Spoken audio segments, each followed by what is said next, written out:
she's just lost her dad, and I think that this is the first time in the show we've seen Maggie without her family, without her father, her husband, her sister. And she doesn't, I don't think, know what she's capable of yet.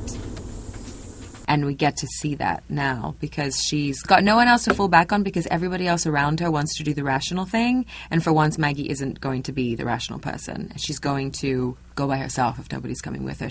It's almost a petulance that she's just like, I don't care if it's crazy. This is what we're doing. You don't have to come with me. I have to know. I have to do this. Going onto the bus as she did a couple of episodes ago and seeing that Glenn was still alive because he wasn't on there just gave her faith in her quest. It's like as soon as he's not dead on the bus, she knows he's alive. And she ends up dragging Sasha and Bob through this whole thing. And it's a huge thing for Sasha because she doesn't want to know whether or not her brother is going to be found somewhere. And that's kind of a pull in things.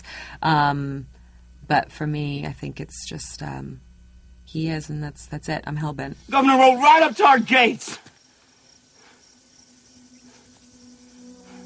Maybe if I wouldn't have stopped looking. There's chemistry that pops up all over the show. And I even thought in the beginning of, was it last season? I thought there was an interesting thing. It's like, are Daryl and Michonne going to have something? Like, I felt like there was a little sizzle there. And then I was like, no, that's a friendship and that's a shared vendetta against the governor or whatever it was. And then this chemistry kind of starts to look between Michonne and Rick. But I read things on the page and it's not really until I'm there and I'm watching and little seeds kind of get planted. But reading that episode between Norman and Emily's characters, I just thought, that would be interesting. That would be really because of the age difference, because of them both thinking it's the end of the world. I mean, him being such a guarded, sort of damaged soul, and she's so young and sweet, and just that's real in this world. Like that's real things that people need from each other and can help each other.